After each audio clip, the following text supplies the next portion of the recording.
Lima Taiwo Ogogo jáwé akíwọ́wọ́ fún gbogbo àwọn tó ń gbé ìròyìn òfegè kiri nípa ìdílé wọn. Nígbà tó ń sọ̀rọ̀ fún ìgbà àkọ́kọ́ lẹ́yìn ikú bàbá rẹ̀, èyí lohun tó sọ.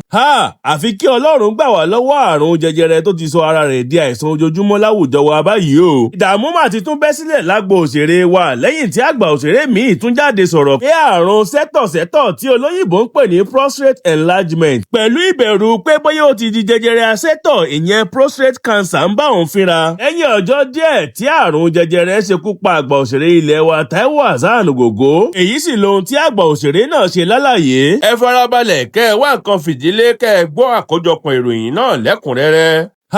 Àfi kí Ọlọ́run gbà wá lọ́wọ́ àrùn jẹjẹrẹ tó ti sọ ara rẹ̀ di àìsàn ojoojúmọ́ láwùjọ wa báyìí o. Ìdààmú mà ti tún bẹ́ sílẹ̀ lágbo òṣèré wa lẹ́yìn tí àgbà òṣèré míì tún jáde sọ̀rọ̀ pé àrùn sẹ́tọ̀sẹ́tọ̀ tí olóyìnbó ń pè ní prostate enlargement pẹ̀lú ìbẹ̀rù pé bóyá ó ti di jẹjẹrẹ asẹ́tọ̀ ìyẹn prostate cancer ń bá òun fínra. Lẹ́yìn ọjọ́ díẹ̀ tí àrùn jẹjẹrẹ ṣekú pa àgbà òṣèré ilẹ̀ wa Taiwo Hassan Ogogo, èyí sì lohun tí àgbà òṣèré náà ṣe lálàyé. Àgbà òṣèré ilẹ̀ wa Musiliu Dasọ fúnjó tí ọ̀pọ̀ èèyàn mọ̀ sí Baba Johunomi ti jáde sọ̀rọ̀ lórí ìdojúkọ rẹ̀ pẹ̀lú àrùn sẹ́tọ̀sẹ́tọ̀ tí àwọn olóyìnbó ń pè ní prostate enlargement. Ó sì wà lábẹ́ àyẹ̀wò bóyá ó ti di àrùn jẹjẹrẹ asẹ́tọ̀ ìyẹn prostate cancer. Baba Johunomi sọ̀rọ̀ lẹ́yìn tí òṣèré ilẹ̀ wa tó sábà máa ń ṣàbẹ̀wò sí àwọn àgbà òṣèré ilẹ̀ wa ní ọ̀gbẹ́ni Kúnlé Afọ́ọ̀dù wá lọlé láti lọ bẹ̀wò àti láti lọ fún un ní ẹ̀bùn tí èèyàn kan fi ránṣẹ́ sí i. Lẹ́yìn ọjọ́ díẹ̀ tí àgbà òṣèré ilẹ̀ wa táyé ń fẹ́ ni Alhaji Taiwo Hassan Ogogo jáde láyé. Nígbà tí àgbà òṣèré yìí ń bá Kúnlé Afọ́ọ̀dù sọ̀rọ̀ ló ń gba àwọn ènìyàn ní ìyànjú pé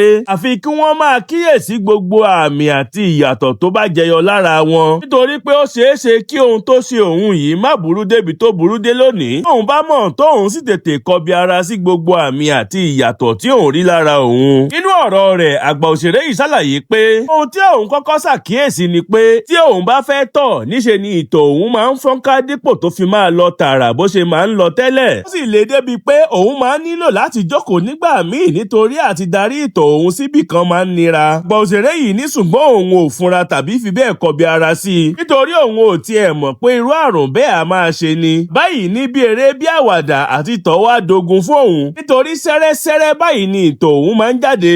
Lòun lè tọ̀ bẹ́ẹ̀ bí ẹ̀mẹwàá kílẹ̀ tó mọ́. Àgbà òṣèré yìí ní òun ti ṣe ọ̀pọ̀lọpọ̀ àyẹ̀wò lórí àìsàn yìí ní àwọn ilé ìwòsàn aládàáni. Ó tó wá di pé wọ́n darí òun lọ sí ilé ìwòsàn ìjọba UCH nílùú Ìbàdàn. Ó ní UCH nìbàdàn ni àwọn akọ́ṣẹ́mọṣẹ́ dókítà lórí ọ̀rọ̀ jẹjẹrẹ asẹ́tọ̀ ti fìdí rẹ̀ múlẹ̀ pé lóòótọ́ lòun ní àrùn sẹ́tọ̀sẹ́tọ̀ ìyẹn prostate enlargement. Ó ní ṣùgbọ́n àwọn dókítà yìí ní àwọn máa nílò láti gé ibì kan lára òun láti ṣàyẹ̀wò bóyá ó ti di jẹjẹrẹ asẹ́tọ̀ ìyẹn prostate cancer. Bàbá yìí tẹ̀síwájú nínú ọ̀rọ̀ rẹ̀ pé òun ṣetán láti ṣe gbogbo àyẹ̀wò tí wọ́n bá ní kí òun ṣe, àyàfi tí wọ́n ní àwọn máa nílò láti gé ibì kan lára òun yìí. Gbọ́nsèré ilẹ̀ wa Kúnlé Afọ́ọ̀dù gbà níyànjú pé kí ó jẹ́ kí wọ́n ṣe gbogbo àyẹ̀wò tó bá yẹ kí wọ́n ṣe láti tètè mọ ìgbésẹ̀ tó bá kù lórí ọ̀rọ̀ rẹ̀. Ó tilẹ̀ jẹ́ pé ipò tó bani lẹ́rù ni àgbà òṣèré yìí wà. Bàbá yìí lóun jáde láti sọ ọ̀rọ̀ ara òun yìí síta pẹ̀lú ìrètí pé ó máa ran àwọn èèyàn pàápàá jùlọ àwọn ọkùnrin lọ́wọ́ láti tètè kọbi ara sí gbogbo àwọn àmì àti ìyàtọ̀ tó bá jẹyọ láti inú ara wọn. Pàápàá jùlọ pẹ̀lú bí àrùn jẹjẹrẹ ṣe fẹ́ sọ ara rẹ̀ di àrùn ojoojúmọ́ láwùjọ wa báyìí. Báyìí àti bẹ́ẹ̀ bẹ́ẹ̀ lọ ni àgbà òṣèré ilẹ̀ wa Musiliu Dasọ fúnjó tí gbogbo èèyàn mọ̀ sí Baba Johunomi ṣe àlàyé ọ̀rọ̀ rẹ̀ yìí. Ṣùgbọ́n àlàyé tí àgbà òṣèré ilẹ̀ wa yìí ṣe yìí wá lásìkò tí agbo òṣèré ń ṣọ̀fọ̀ ikú ọ̀kan gbòógì lára àwọn òṣèré tíátà tó jáde láyé lẹ́yìn tó bá àrùn jẹjẹrẹ ja ìjàkadì fún ìgbà díẹ̀ kó tó di pé ẹlẹ́mìí gbà. Tí ẹ ò bá gbàgbé, lọ́jọ́ 23 oṣù tá a wà yìí ni Alhaji Taiwo Hassan Ogogo jáde láyé. Ní táwọn ọmọ rẹ̀ jáde láti kéde pé àwọn nílò ìrànlọ́wọ́ ìtọ́jú fún bàbá àwọn tí àrùn jẹjẹrẹ onípele ìkẹrin ń bá fínra. Tí àwọn ará, ọ̀rẹ́, olólùfẹ́ àti ojúlùmọ̀ náà sì bá jàjàdù ẹ̀mí rẹ̀. Ṣùgbọ́n síbẹ̀ náà ẹlẹ́mìí sì padà gbà á. Inú ọ̀sẹ̀ yìí kan náà làwọn olólùfẹ́ àgbà òṣèré ilẹ̀ wa Adéwálé Ẹlẹ́sàn kígbe síta pé ohun tó jáde sẹ́gbẹ̀ẹ́ ojú ọ̀tún àgbà òṣèré ilẹ̀ wa ìjọ jẹjẹrẹ àwọ̀ ìyẹn skin cancer wọ́n sì ń rọ̀ pé kó jọ kó tètè kọbi ara sí kó tó di pé ó máa pẹ́ jù kó tó wá di pé àgbà òṣèré ilé wa bàbá Musiliu Dasọfúnjó tún jáde láti sọ̀rọ̀ lórí ìrìn àjò rẹ̀ lórí àrùn sẹ́tọ̀sẹ́tọ̀ sì wà lábẹ́ àyẹ̀wò bóyá ó ti di àrùn jẹjẹrẹ asẹ́tọ̀ báyìí táwọn èèyàn sì ti ń pariwo pé kí Ọlọ́run jọ̀wọ́ kó bá wa dáwọ́ ogun kánsà dúró láwùjọ wa àti pé kí kálukú kíyèsára ká sì máa ṣe ìtọ́jú ara wa dáadáa. Lima Taiwo Ogogo jáwé akíwọ́wọ́ fún gbogbo àwọn tó ń gbé ìròyìn òfegè kiri nípa ìdílé wọn nígbà tó ń sọ̀rọ̀ fún ìgbà àkọ́kọ́ lẹ́yìn ikú bàbá rẹ̀ èyí lohun tó sọ.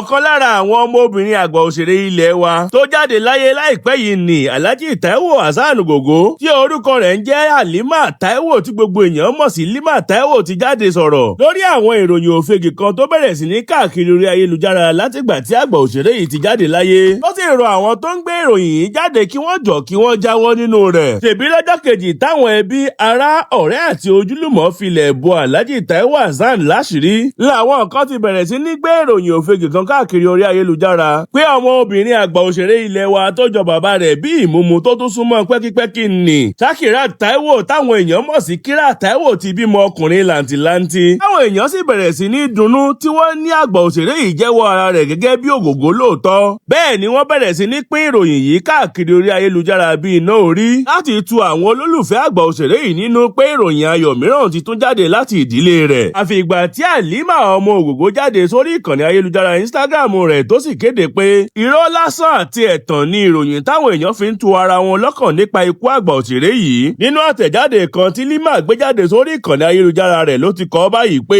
ẹ má kọbi ara sí ìròyìn tó ń káàkiri lọ́wọ́ báyìí pé ẹ̀gbọ́n mi obìnrin bímọ nítorí irọ́ ńlá gbà ni kò sì sí òtítọ́ nínú rẹ̀. a ti ń gba ọ̀pọ̀lọpọ̀ ìpè àti àtẹ̀jíṣẹ́ láti ọ̀dọ̀ àwọn ará àti ọ̀rẹ́ wa tí wọ́n sì ń béèrè àwọn ìbéèrè nípa rẹ̀. eléyìí ló mú wọn jáde láti kúkú tan ìmọ́lẹ̀ sí ọ̀rọ̀ yìí fún gbogbo ènìyàn. bẹ́ẹ̀ là ń rọ gbogbo èèyàn kí wọ́n jọ̀wọ́ kí wọ́n dẹ́kun pínpín àti títan àwọn ìròyìn nípa ìdílé wa tí wọn kò bá tí ì fìdí rẹ̀ múlẹ̀ káàkiri. pàápàá jùlọ lásìkò tí a sì ń ṣọ̀fọ̀ ikú bàbá wa lọ́wọ́. ẹ ṣé fún òye yín àdúrà àti bíbọ̀wọ̀ fún ohun tí a pamọ́ ní àsìkò tó nira yìí. báyìí ni Lima ọmọ Alhaji Taiwo Hassan Ogogo ṣe ṣàlàyé lórí ọ̀rọ̀ yìí. ó sì rọ àwọn ènìyàn kí wọ́n dẹ́kun àti máa pín ìròyìn òfegè kiri nípa mọ̀lẹ́bí wọn. láàrin bí ọ̀sẹ̀ méjì. sickness Ogogo. sickness Ogogo. ikú Ogogo. ikú Ogogo. ó da ayé láàmú púpọ̀. ó da ayé láàmú púpọ̀. ó wá jẹ́ kí gbogbo ayé wa tán gbogbo àwa tán sọ́dọ̀ Ọlọ́run. gbogbo yí padà sọ́dọ̀ Ọlọ́run. àwa gbàgbé ọ̀rọ̀ I'm a Muslim you are a Christian. kálukú wa gbàgbé ọ̀rọ̀ pé mùsùlùmí ni mí kírísítẹ́nì ni mí. gbogbo àjọ fèsì Ọlọ́run pé dákun má pa arákùnrin yìí. gbogbo àjọ ń ké pọ́lọ́pọ́lọ́ dákun má pa arákùnrin yìí. àdúrà wa gbà. àdúrà wa gbà o. ókè tọ́lọ́hùn bá pa Ògo lọ́jọ́ tó pa yẹn. tọ́lọ́hùn bá pa wọ́n jọ́ tó pa wọ́n yìí. táwa bẹ̀rẹ̀ sí ní yáyì ní sẹ́nẹ́tọ̀ yáyì ní náwó. sẹ́nẹ́tọ̀ yáyì ló ń náwó. Ògògó wa kú. Ògògó wa kú lóòótọ́. kò sí lálàáfíà. kò sí wá tún lálàáfíà. ara dẹ̀ ní. ara dẹ̀ ní. tó bá pẹ́ tó bá yá. tó bá pẹ́ tó bá yá. àní yóò sú yáyì o. àní yóò sú yáyì o. ó lè sú yáyì. àmọ́ lè tún sú yáyì. èèyàn ni. gbọ́ Yorùbá yẹn o. àní yóò sú yáyì o. àní yóò sú yáyì o. àní yóò sú yáyì o. àmọ́ lè sú yáyì. àmọ́ lè sú yáyì. àwa di wípé Alfulani ẹ̀yin máa ń ṣe prógrámù kan. ẹ̀yin máa ń ṣe prógrámù kan. àwọn èèyàn ẹ máa ń gba donation fáwọn èèyàn. ẹ máa ń gba donation fáwọn èèyàn. ẹnẹ tó bá bi tí nínú kún. mo nígbàgbọ́ yín pé tá a bá make announcement láàárọ̀ ipe a need 500 million lórí kókòkò máa between 2 hours and 1 billion. a ní 1 billion pẹ̀lú ìfẹ́ kólúwa bí sáré Ògògó. pẹ̀lú ìfẹ́. pẹ̀lú ìfẹ́. gbogbo ayé tó wáyé pé owó ṣe ra ẹ̀mí ni. tó wáyé pé wọ́n máa ń fi owó ra ẹ̀mí padà ní. a máa rà á o. a rà á. bàbá dọ̀dọ̀ mọ̀láyíká kú tó bá níye tó ń fẹ́ ta akọ yẹn ó dẹ̀ lóró fẹ́ name us your price. yà á mọ iye tó fẹ́ gbà kó o gbọ́n bá kú.